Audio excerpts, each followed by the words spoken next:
it's my turn now to talk about the future of the international security. And when we say international security, it doesn't mean only the military security, but we have humanitarian needs which represent security, sometimes more urgent than military shelters or protection of military usage. For example, when we have lack of nutrition security and we have starvations and we have people, we can lose millions of people lives, and we can witness millions of people dying because of starvation, because of this war and because of this crisis. And well, we have also the energy security, as James started. Mr. Biden just took a decision to ban all petroleum and gas coming from Russia to enter the United States. So that's pushing, in my opinion, the Russian President Putin to escalate more.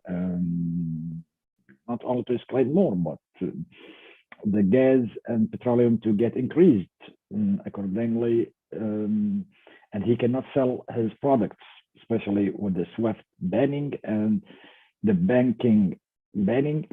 In my opinion, that will escalate the Russian side more, and decision makers of Moscow will be escalated against the West, which can push them to take unwise decision to use the nuclear weapon. And this is the point we must, all of us, in my opinion, cooperate to avoid this moment. We are in front of fait accompli for the moment that Putin invaded Ukraine, and we need to treat the situation, and we need to, in my opinion, calm down the situation, not to escalate it, because the elements who are in war now or involved in this crisis, all of them are nuclear powers. We are not in front of Iran of 18s and the army of Iraq of 18s. They will keep fighting each other, and the situation is still limited militarily there. No, we must be aware we are in 2022. 95% of states are involved in this crisis are nuclear powers. And when we are talking about nuclear powers, that means there is no one far of. United States will not be far of missiles of Putin. Russia will not be far of missiles of American or European. So we are in front of really dramatic scenario if we continue escalating the situation and not finding a root and radical solution for the problem. Putin think he has fears of the intervention of NATO on his borders, on the Russian borders, I mean, by through Ukraine, while Europeans and Americans saying Ukraine is a sovereign country. Okay, we can find compromise between the two sides. We can still find a solution to make both parties happy and both parties to be satisfied, the Ukrainian side and the Russian side, to calm down. Because again, on the international security level, the humanity will be seriously threatened and will be under real danger if we continue escalating this problem.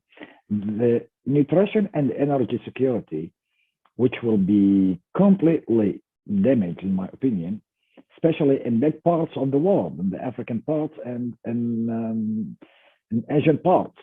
And when we say African and Asian parts, we must be more strategic than thinking it will happen far away. No, it will not happen far away. It will happen also indirectly in Europe. How? By the immigration, by waves of immigrations. Africa will send to Europe once there is starvation, or once there is huge collapse in Africa. We will witness millions of immigrations again, and we will face again the dilemma of 2015, which we faced here in Europe. And that's threatening Europe more than the nuclear, because these waves, unorganized, I'm not talking about the immigration. I'm talking about the unorganized, massive immigration. This is destructive because they come and they overload everything in the society which is not ready, like the health regime, like the employment regime, economic regime, housing regime, everything.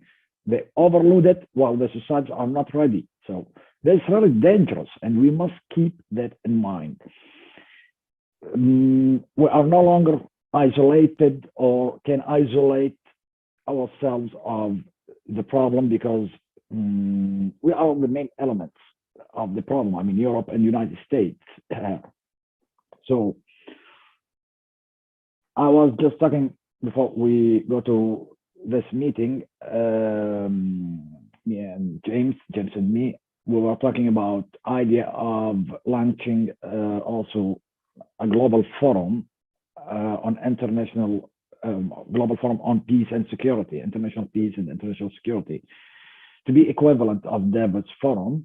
It will be here in Sweden, and to be a yearly meeting for decision makers to come from around the world in the nice Swedish atmosphere and peaceful atmosphere. You know, Sweden, last war Sweden entered in was 1814. It's a very peaceful country. So leaders will be happy to come here, especially in summer, to discuss how to keep peace and to create from this global forum, like following up committees all along the year for the conflict areas and for sensitive areas. Because now we will go out from this Ukrainian-Russia crisis, we will enter directly in China-Taiwan crisis with the United States confrontation, which may happen anytime. According to Mr. Henry Kissinger's expectations, it will happen certainly before 2024, but can happen any time, any hour. So we need really now to push forward to calm down the politicians in order to avoid the nuclear point, which we will reach it certainly if issues just to continue like that.